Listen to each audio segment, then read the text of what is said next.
prior to Ukraine attacking Russia, it was a completely unjust war. They were just defending. They were just defending. Well, now they've crossed the lines into an offensive. They did not gain the influence value. They did not gain the international support. And if anything, what they did is they turned the spigot on even more. And now, in recent news, we saw the largest, deadliest missile attack ever from Russia against Ukraine. Ukraine has invaded Russia. The Democratic National Convention just closed, and the polls are showing complete disarray between whether America is going to choose Trump or Kamala Harris. Yes. What is going on in the world right now? This is the exact opposite of what was happening like 3 weeks ago when Russia was invading Ukraine and Trump was leading in the polls. Somehow we've completely flipped the script in 3 weeks. We're in like bizarro world. It's like the Twilight Zone. For those of us old enough to remember the Twilight Zone. Best show ever. But what are your thoughts? So what are you seeing in the headlines when you read about Ukraine? So I found their offensive really interesting. And, you know, I just read an article recently that was talking about the same thing that I thought at first. Because when they first, you know, did their incursion, they were talking about how they wanted to create a buffer zone, I think was what, you know, the official messaging was. But in my mind, I was like, I'm pretty sure that you are trying to back the West up into helping you more. You're trying to create a situation to highlight to the West that, hey guys, like we still need you. We need your help. Please continue helping us. And it wasn't until very recently that I read an article that said the same thing about now the West is, because now Russia's hitting back, right? So it was an interesting decision, like strategic decision. And at first it looked like Russia was going to really suffer from it, but now Russia's hitting back really hard. So the West really is in a position now where they have to decide, you know, what are we going to do? You know, are we going to continue helping Ukraine, or are we going to kind of sit back and let Russia win? Yeah, it was a very interesting strategic decision. And I say interesting because I think it doesn't make sense, right? What Ukraine had was a very strong no man's land, right? It basically had a boundary of conflict, a front line that wasn't moving very much. Right. Well, what they chose to do instead was incur into Russia, not in the primary combat area either. Right. It was farther north. So, I mean, it's not a real win. Right.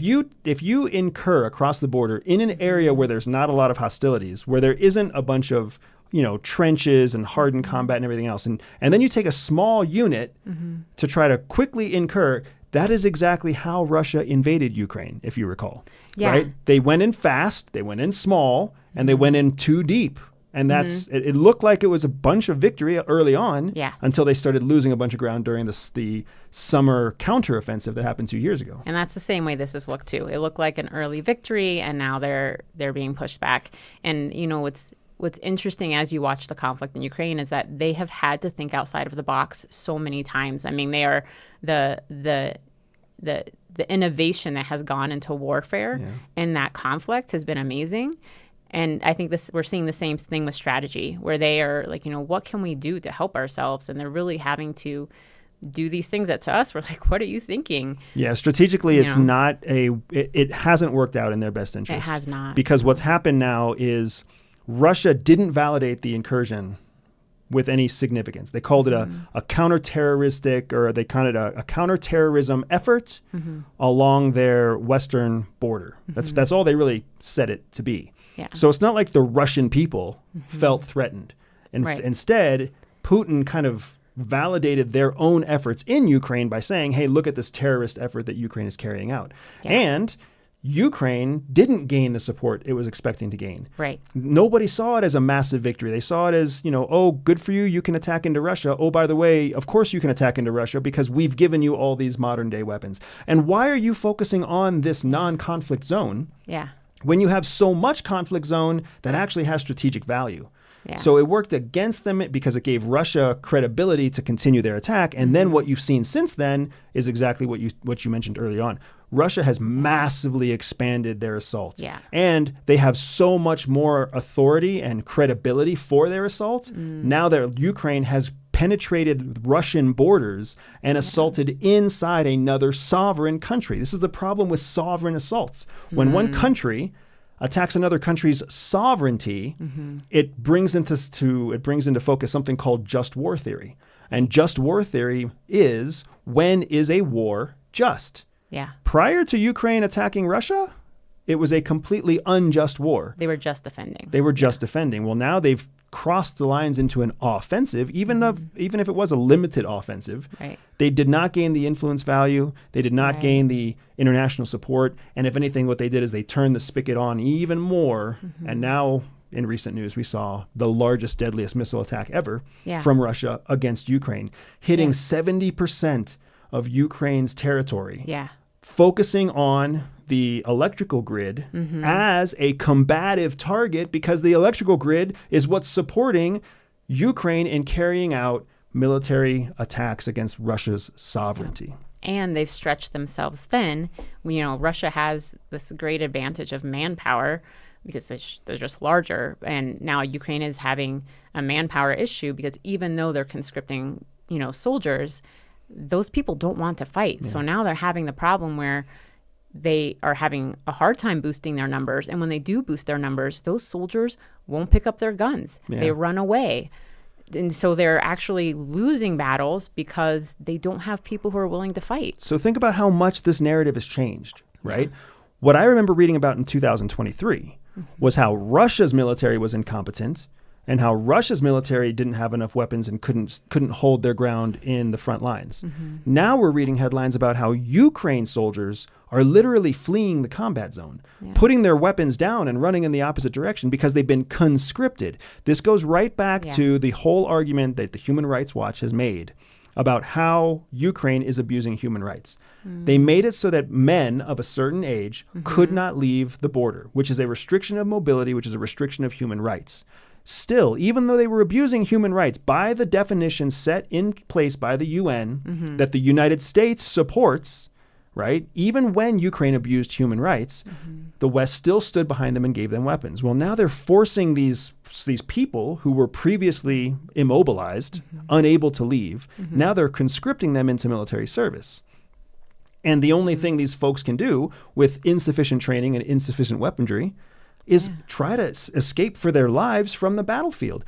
We are literally watching how the abuse of human rights plays out in a unprofessional military that's engaged in conflict with a superior force.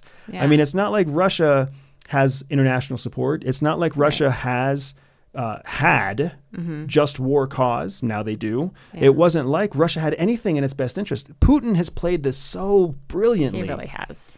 Because he set, if you recall, they invaded on the grounds of fighting neo-Nazis.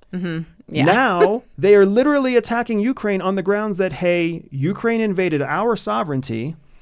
CIA believes that all people are born with a spy secret superpower. For some people, that means they can win deals. For others, they can spot liars. Some can even seduce lovers. I built a free 3-minute test to help reveal to you exactly what your secret hidden superpower is. All you have to do is click on the link in the description below, take the test, and start using your spy superpower to stay ahead of 99% of people. And they are attacking civilian non-combatant targets, and we have a right to defend ourselves, and they're right. And that's what pisses me off about Putin.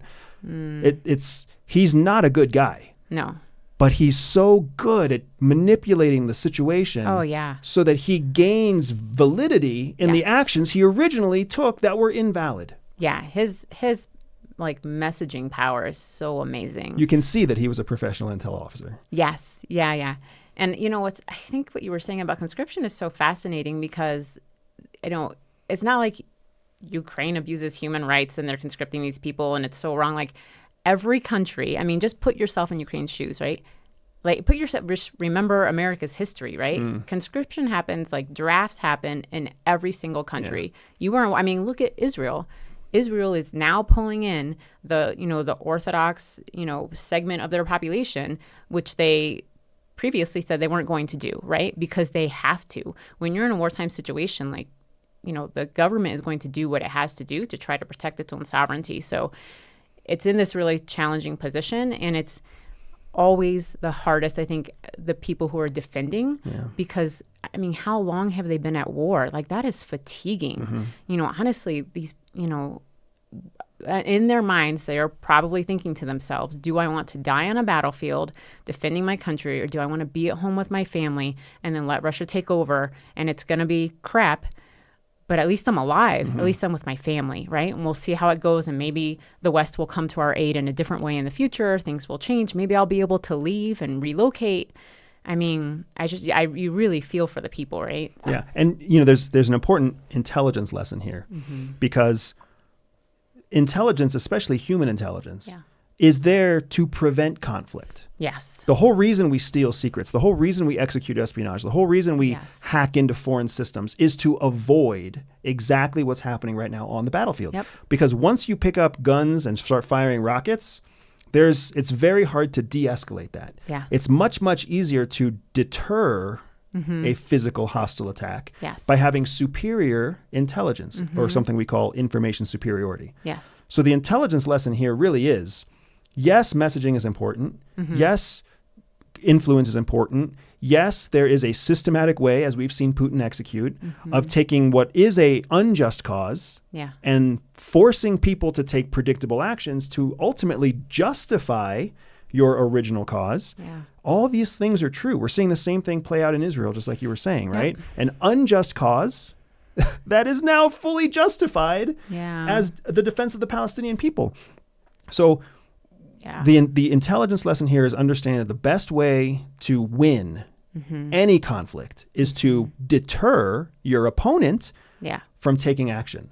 Yes. And the second best alternative is to be able to force your opponent to take the kind of actions that make your original purpose justifiable.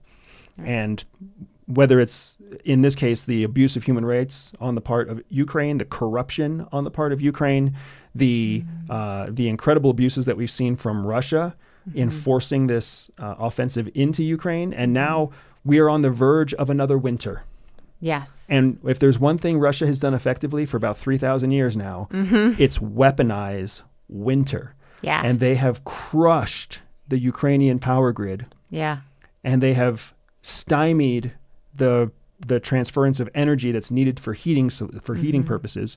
And Ukraine is literally on the cusp of another winter, with their electrical grid and their energy resource grid at the lowest that it's been since the start of this conflict. With all of the other countries who said that they would support them in the midst of political upheaval. Yep. All the elections are happening. Elections are going not the way people thought they would go. So, you know, nobody's paying attention. They're dealing with their own homeland issues. And, you know, that's several more months from now. We'll be into just American, we'll be into the winter. Before our next president's announced. Exactly. Before, you know, we change administrations. And then who knows what that's going to look like. And nobody's going to do anything right now in the midst of the election. So it's an unfortunate situation. It's obviously sad to, you know, watch play out. But I did think that this recent strategy that they attempted was really, really interesting. And it's been interesting to see the fallout as well. Honestly, we have to acknowledge the elephant in the room. Ukraine invaded Russia at the same time that everybody in media was looking at something else. Yeah. Do I think that Ukraine used this offensive as a way to capture back some media attention? Yes.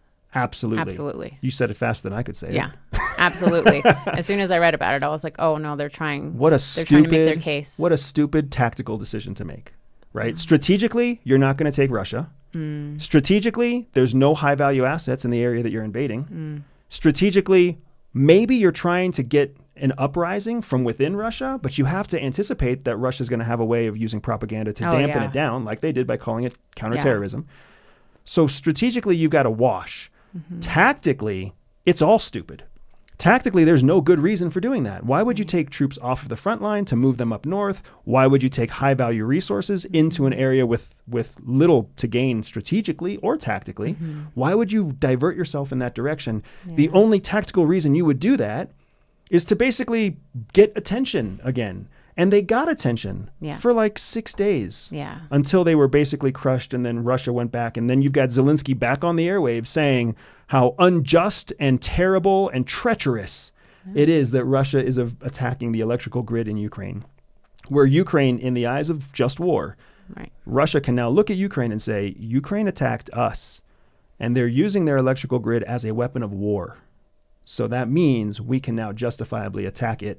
Even though we were attacking it before, we can expand our attacks even more. Yeah. And they have, as much as we hate to admit it, they have a legitimate leg to stand on through the eyes of the International Criminal Court. They can no longer be they can no longer be labeled war criminals because they were invaded.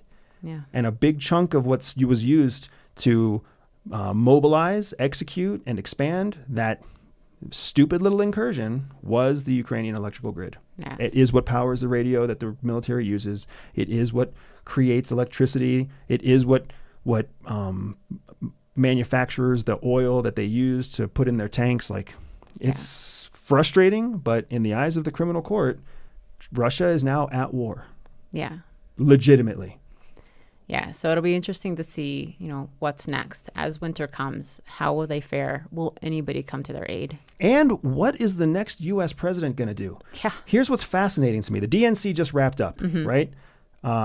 Trump's name was mentioned as much, if not more than Harris. Kamala Harris's name. Yeah. First of all, come on, folks. Like, when I started seeing that in the headlines, I literally had to look it up myself. Here's what's crazy. If you look up the manuscript for Barack Obama's speech, Barack Obama, one of the most recognized and appreciated, respected orators in American presidential history. If you look at his speech, he says Donald Trump one time more than Kamala Harris. One time more. Interesting. Why? Why is the former president spending more time talking about Donald Trump than he spends talking about Kamala Harris? Why? Why would you do that at a DNC rally? Why did the speechwriters let that happen? Why did he let that happen? And he was one of the better ones. Some of the other speakers, all they did was talk about Trump. There were more chants from the audience using the word Trump than there were chants from the audience using the word Harris. It's unbelievable, right? But guess what name didn't really make it into the Republican National Convention at all? Right. Because nobody knew that Kamala Harris was going to run. Because they were talking too much about Biden. So it's like we have turned into an absolute carnival, my love. We are the world's We've leading. turned into it. Oh, I think fair we've point. been this way a little bit. And I don't know that other nations are any better, honestly, right But they now. don't need to be. The expectation is not that another country is going to be Fair. better than us because Fair point. we're the superpower. Yeah, we are supposed to be. Yes. Jeez, man. You know what it's like? It's like, We're supposed to be the grown-ups. so when we lived in Florida, do you remember the one house that would advertise every year at Christmas about its Christmas light show? Oh, yeah. Do you remember that? Oh, yeah, it was spectacular, that house. Amazing house Yeah. that would put up this incredible Yeah, show, light right? show. But it would only look incredible at night. It was kind of like a Yes. nightclub where the girls only look good at night. Yeah. Once the lights come on, you're like, "Oh." damn. But that's exactly what this house was like. At night, everybody drove there to look at its Christmas lights. But during the day, you would go there and it would look like just typical Florida yard trash. Overgrown. Yeah. Right? You're like Flamingos. overgrown weeds and there's all sorts, and then all the gigantic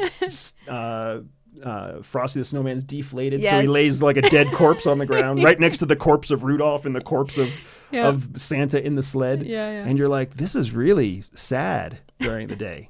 Yeah. That is our political system.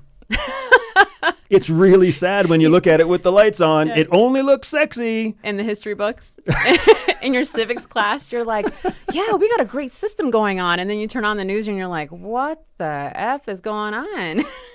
Yeah. So it's a total disaster. I have Yeah. no idea what's going to happen. Ukraine has no idea what's going to happen. And you can see that in the crazy decisions that it's making in the battlefield. Israel has no idea what's going to happen, which is why you see Netanyahu sitting with both parties. Yeah. And just for fun, also sitting with retired former, Yeah. heads of the House. So you've got all this chaos, and that's from active war zones where there's lots of media attention. Yeah. Imagine what's happening in the places where there are no war zones, but where they are paying close attention, like North Korea, India China, is actually having like its first multi-nation war games in like 61 years or something, because I don't know if you remember, they just like he kind of cozied up to Russia, and then everybody had a fit about it. Oh, yeah. And then he was like, oh, no, guys, I'm still with you. And now he's having all these war games with all these like Western and Asian countries, because India knows that the winds of change are coming, and they're going to be on somebody's side. Yep. Right? We don't know who. We don't know who. Right now, it's like those. It's like when the fall wind blows the leaves, Yes. and you're like, "Oh, there's a lot of wind," but I don't know where it's coming from. Yeah. Or like they're standing in like the booth that whips around all the money, and they're grabbing, hoping that one of them is going to be $100 bill. I feel bad because we are literally laughing at the geopolitical truth that is our country. Yeah. I mean, our business is dependent on who takes office. And I think when you get down to the facts are not as sad as the carnival show that is politics, but the facts are very revealing. And the facts are that Biden and Harris carried forward the same tariffs that Donald Trump put in place. Right. Even though Kamala Harris stood on the stage of the DNC and said that Americans are paying the price for Donald Trump's war on China. When in fact, Americans are paying the price of the Biden and Harris campaign their administration continuing tariffs that Donald Trump put in place. Same thing with tax breaks, right? Harris got on stage and said, no more tax breaks for like rich people. That's a Trump era thing. Actually, Biden and Harris carried over all of the tax breaks that Donald Trump put in place for people who make more or people who make less than $400,000 a year. So 97% of Americans make less than $400,000 a year. Hell, you and I make less than $400,000 a year. Yeah. But 97% of us are fine, right? They're talking about targeting the ultra rich. Donald Trump was also targeting the ultra rich. Yeah. They carried the same tax incentives over from his administration. They carried the same anti-China programs over from Trump's administration. Yep. They just changed the names. So the reality is that the last 4 years and the previous 4 years have looked almost the same, policy-wise. Yeah. Even though the political rigmarole is different. Yes. Yeah. And I think it is interesting when you look at that because, you know, there's a reason that those policies have not changed very much. You know, whoever is governing thinks that, you know, our tactics towards China right now are the way to go. Right. They think that our tactics on the economy are the way to go. You know, they have to differentiate themselves during the election process. Because they're not actually different in administration. Right. Administratively, like there are, you know, there's a path that's being followed because they think that that's going to work. Right. Maybe it's working, maybe it's not. But neither team, right, the Republicans or the Democrats are ready to make drastic changes. Right. Nobody's talking about, you know, like when you saw the election in Argentina, that president was like drastic. He was like, I'm going to make drastic changes. Yep. They're going to really hurt right away, but they're going to make a big difference long term. Look at what happened in France. Yeah. Nobody's saying that here, right? Yeah. Everybody's, you know, trying to make these tiny differences and, you know, focusing on, you know, kind of hot button issues. Pro-life, pro-choice. That, you know, that don't even exist because both candidates are pro-life. Or both candidates, are pro-choice. Pro-choice, yeah. Right? Both candidates are actually pro-choice. But yeah, so they're trying to focus on these hot button issues because the main policies probably aren't going to change that much. Right. You know, and it's interesting because it's, you know, the American, like the basics of what Americans want. We've talked about this before. You know, they want financial security. They want their families to be safe. They want their children to grow up, you know, well educated and, you know, have food on their table. You know, so the basics for all Americans really are the same. So they're really intentionally trying to pull out these issues that make you feel angry at the other party, to make you feel like you have to vote for this guy or this girl to, you know, make a difference in your life. It's probably not really going to make a big difference, the policy-wise. Yeah.